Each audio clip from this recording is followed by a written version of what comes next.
Welcome back. Thom Hartmann here with you. And in the studio with me is Neil McCabe, political reporter with Breitbart News, Breitbart.com. His Twitter handle is Neil W. McCabe, M-C-C-A-B-E. And Neil, welcome back. Glad to be with you, Tom. We're all very excited. Yeah, right. You're about to rip healthcare from 24 million people. That's orgasmic. If we can, Tom. I know. Obviously, the forces of evil are arrayed against us. Well, we might have a somewhat different opinion on what the forces of evil are, or who the forces of evil are. Point. Go ahead, please. Which brings me to my question. You've got over in the Republican caucus, you've got two warring factions. One group that just wants to rip health care away from 24 million people. These are the so-called moderate Republicans. Right. And another group that is funded by the Koch network. And I just shared with you that CNN story that the Koch brothers have just created a fund with millions of dollars in it to ensure the re-election of anybody who votes no, because they want to rip health care away from anybody who gets it from the government, because in their minds, the government should have no role in health care at all. So the question, either Republicans believe that government should have a role in health care, or Republicans believe government shouldn't. And shouldn't this be a fairly clear binary choice that Republicans should either go with the Koch brothers and say, you know, let's just kill it all. No more Veterans Administration, no more Medicare, no more Medicaid, nothing. Screw it. We are not in the health insurance business here in the federal government. No, which is what David Koch ran for vice president on in 1980.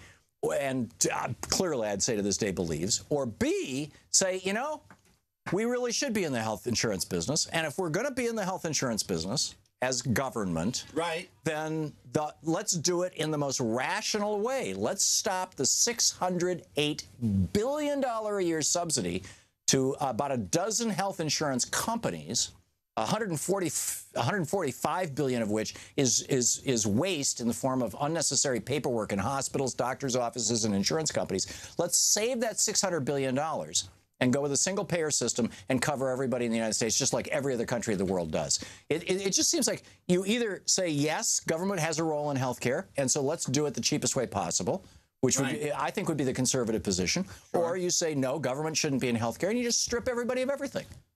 Well, you know, Tom, why are you guys dancing in the middle? I don't get it. Well, you know, Tom, if it wasn't for the Irish, English would just be bad German. And it already is to a certain extent. But, you know, one thing that you lose when you go in the Teutonic language sets is you lose what the French call nuance. Mm-hmm. And so, unfortunately, we can talk in black and white, but we have to live in gray. And that's what the problem is on Capitol Hill right now.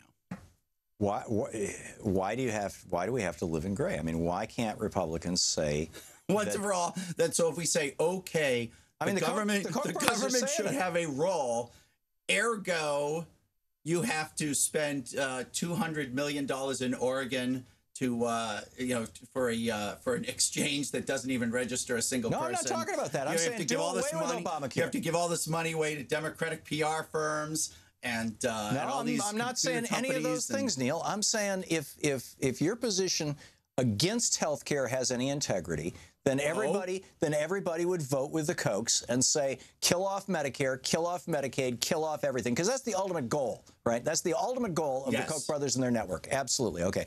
On the other hand, if Republicans believe that the government should help people have access to health care, why not do it in the cheapest and most efficient way possible, like every other country in the world has figured out?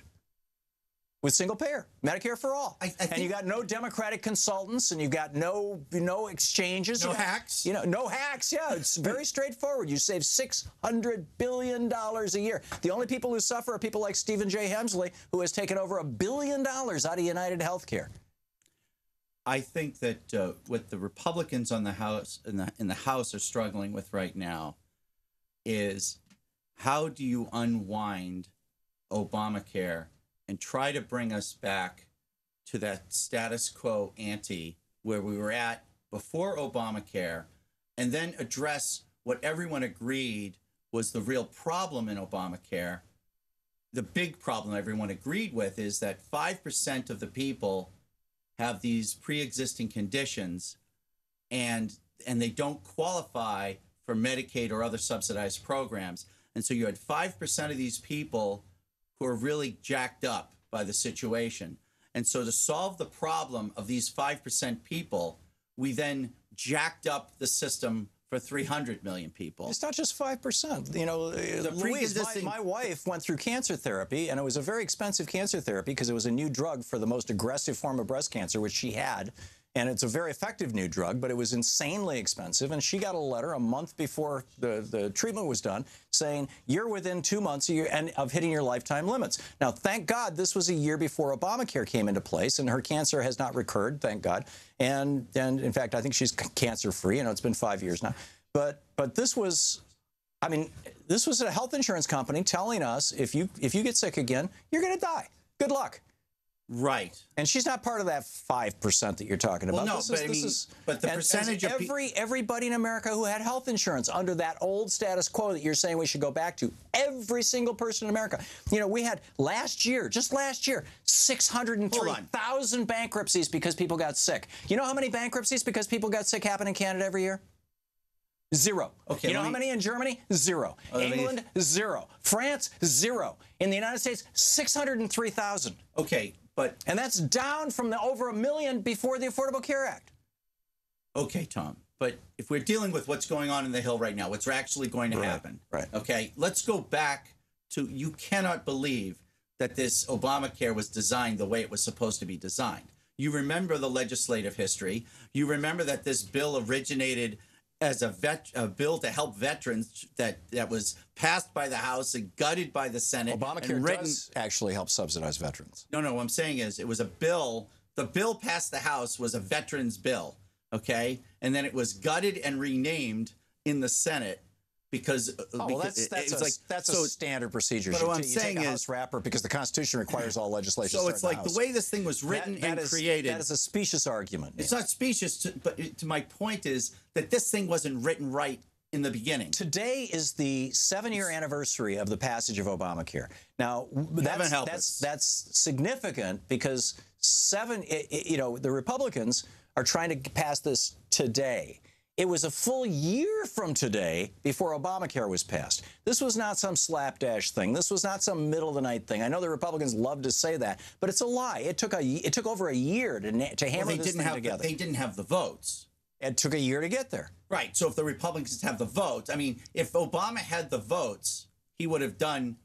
He probably would have had a public option, but Joe Lieberman, stabbed him in the back. I get that, but let's not relitigate 7 years ago. I just don't. As the bill exists today, what you're trying to do is you're trying to take out the problems in Obamacare. People have pretty much in 3 weeks we've given up Obamacare. Well, one of the problems is that the premiums are very high and the deductibles are very high, so that you have coverage, so people can say, "Oh, look, we have all these people have coverage," but their coverage is meaningless. Fewer than 3% of Americans have seen their individual premiums go up. As the premiums have gone up, so have the subsidies. The problem is that Marco Rubio in 2015 slipped into the budget appropriation bill the ending of the risk corridors. And so the insurance companies in October of 2016 had to start raising their rates or pulling out of exchanges. We talked about this before, and I actually looked into it. The risk corridors were originally written to be self-funding, and the business model that was created by Obamacare didn't reflect the realities in the market. So the losses, there was no pool, there was no privately generated pool sufficient to cover the losses. It was a federally funded pool, and Rubio took out the federal funding because it wasn't supposed to be funded with appropriated funds. Of course it was.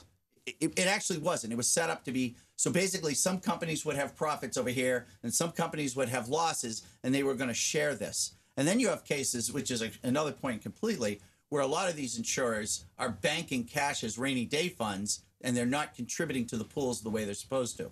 So let's just get rid of all of them. The insurance companies? Yes. Why do we have insurance companies? We're the only country in the developed world, and I think we're probably one of the only countries in the entire world that has for-profit insurance companies for primary health insurance. The principle and practice of insurance is one of the miracles of private enterprise. No, it's not. It's one of the rip-offs of private enterprise. This is capitalism eating our lunch. It's not. It is. It's not. It's perverted. It was a perverted by mandate. Who threatened to kill my wife. Well, I would say that capitalist was operating in a highly government-regulated environment. And a lot of those government regulations are the direct result, and you know this better than anybody else, Neil, the direct result of those billionaire and multimillionaire banksters that call themselves health insurance companies, funding lobbying and paying members of Congress. I think maybe the one thing you agree with Adam Smith is Adam Smith, you said, having said all this stuff about the free market, never put the businessmen in charge. I don't recall. Adam Smith was very clear to say, but you know, as much as businessmen are admirable, and it's from the baker's greed that we get bread, that doesn't mean if you put the businessmen in charge. Well, he wrote an entire book about the dangers of capitalism. It's called The Theory of Moral Sentiments, and and frankly, it's a more important book than than. Be that as it may, I think what we're going to see today. We got to wrap it up. Hang on, just. Can you say this is in the Thom 3 Hartmann seconds? Program. Yes. Neil, what you're going to say? We're going to find out today if we have a House Freedom Caucus or not to see if they can stop this thing. Neil W. McCabe. You can tweet him at Neil W. McCabe.